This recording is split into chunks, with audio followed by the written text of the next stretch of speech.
Hello students, this is Unit 2 Practice Test Part 2. Esta es la segunda parte.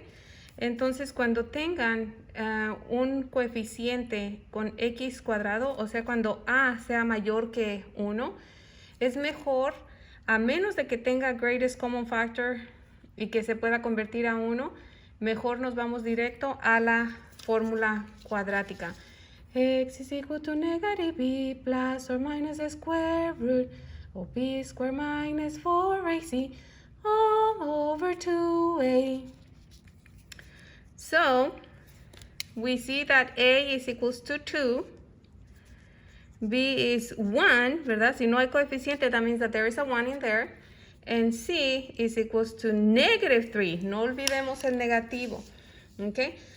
Ahora, x is equals to negative b.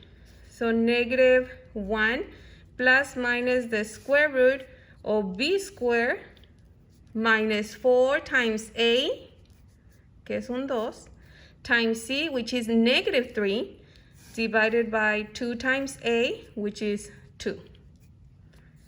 So, x is equals to negative 1 plus minus. Recuerden que aquí vamos a simplificar. We're going to multiply these 3 parts. And so, simplify 1 square is 1. Negative 4 times 2 is negative 8. Times negative 3 is positive 24. Divided by 2 times 2 is 4. X is equals to negative 1 plus minus the square root of 1 plus 25. Oops, that was 24. Sorry. Yeah, 4 times 2 is 8, 8 times 3 is 24. 1 plus 24 is 25. I was putting the answer already. And then you bring down the 4. We take the square root of 25. And so x is equals to negative 1 plus minus the square root of 25 is 5 divided by 4. Once you take out the square root, una vez que sacan la raíz cuadrada, aquí es donde hacemos una vez con el positivo, una vez con el negativo, okay? One time, so let's put the two answers here. Negative 1 plus, with negative 1 plus 5 divided by 4. And the other one is going to be negative 1 minus 5 divided by 4. See, we divided this one, the plus up here, the minus over here. Okay? And so we say negative 1 plus 5 plus entre comillas, ¿verdad? Porque en realidad no vamos a sumar, vamos a restar porque es uno negativo y uno positivo. So it's going to be positive 4 porque agarramos el signo del mayor. Restamos, se resta y se queda el signo mayor. And then divide by 4. 4 divided by 4 is 1. That's going to be my first answer. For the other one is negative 1 minus 5. Nuevamente, minus entre comillas, porque a este minus ya no es minus, es el signo del segundo. So negative 1 and negative 5 is negative 6. Divided by 4. Negative divided by positive, negative. How many times does the 4 go into 6? One time. How many are left? Una por 4, 4. Para 6, 2. Que son, y se mantiene el mismo denominador. We simplify, ¿verdad? Le sacamos mitad al de arriba y mitad al de abajo. Y queda negative, que no se nos olvide el signo, negative 1. 2 divided by 2 is 1. 4 divided by 2 is 2. So that's my second answer.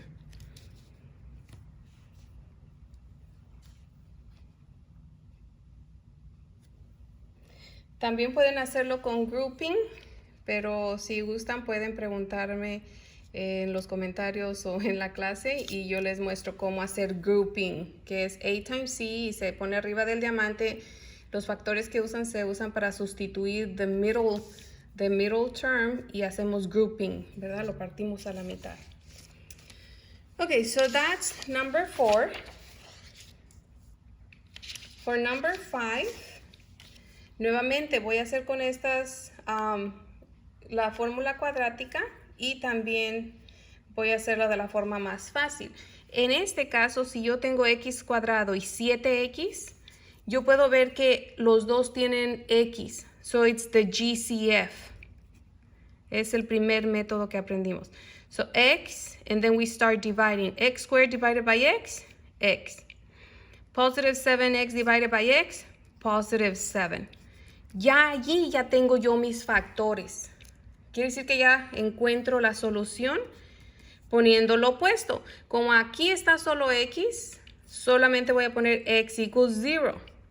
Or, aquí tengo x plus 7. Lo opuesto of plus 7 is negative 7. Y ya esas serían mis dos soluciones.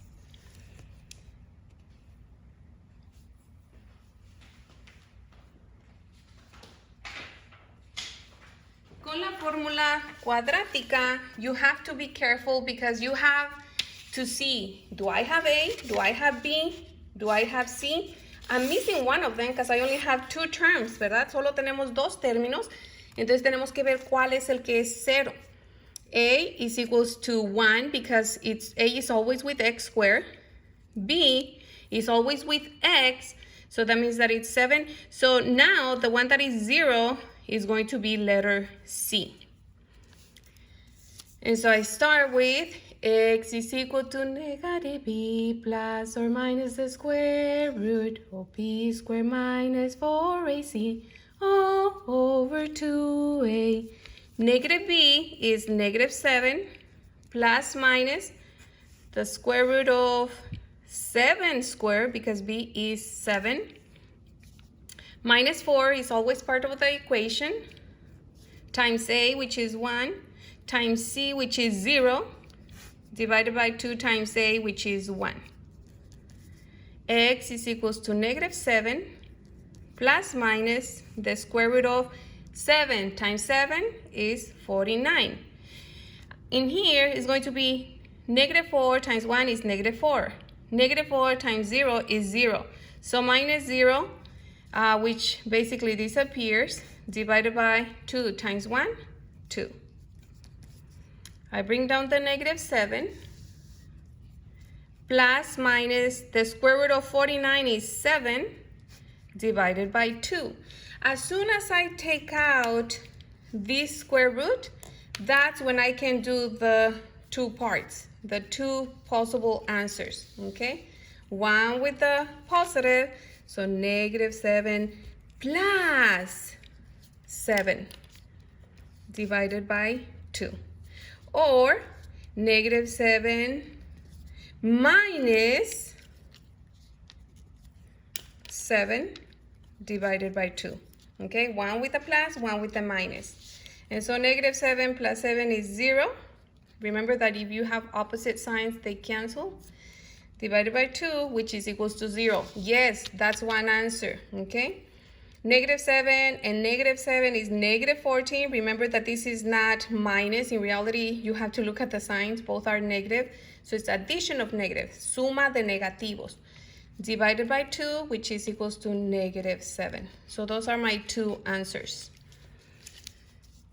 0 and negative 7. Same answers, okay? If you need, you can rewind the video to see the two different processes. But otherwise, let's keep going. Okay, so in here, it's not a perfect square, not a perfect square. So I want to try the diamond. This goes on top. And they need to be, the factors that I find, this tells me that they have to be different and that they have to be subtracted. Okay, so what two numbers multiply equals negative 10, but when you subtract them equals 9? Well, it's 1 times 10. Now, the other thing that we need to know is that one of them is positive, one is negative. This tells me the sign of the biggest one. So the smallest one is the other, okay? We open the parentheses, is x minus 1, x plus 10 equals 0. And all you have to do is just write the opposite. Again, if you have to do the process, in here you can just put positive 1 or negative 10. It's the opposite to make each factor 0, okay? So that's with the diamond. Let's do the quadratic equation. La canción. Vámonos a la canción. Okay, so x is equal to negative b plus or minus the square root of b squared minus 4ac all over 2a. X is equal to negative b plus or minus the square root of b squared minus 4ac all over 2a. So all we're doing is replacing. So now you're going to put negative 9 plus minus the square root. 9 times 9 is 81. Negative times negative is positive. 4 times 10 is 40. 2 times 1 is 2. We bring down the negative 9 plus minus the square root of 121 divided by 2. So it's negative 9 plus minus the square root of 121 is 11 divided by 2. Once you take out the square root, that's when we do the two different processes. So x is equals to negative 9 plus 11 divided by 2. And the other one, x is equals to negative 9 minus 11 divided by 2. Remember that plus doesn't mean plus all the time. You have to look at the signs. A negative and a positive, you subtract and keep the greater sign. It's going to be 11 minus 9 is 2, positive. Divided by 2 gives me 1. The other one, it says negative 9 minus 11, but again, minus doesn't mean minus. In here we have a negative and a negative, so we add the negative. Suma de negativos. Negativo 9 y negativo 11, negativo 20. Divided by 2 gives us negative 10. So the two answers are 1 and negative 10, which is what we got over here, 1 and negative 10. So either way, you're going to get the same answer. We'll see you in the third part. Bye-bye.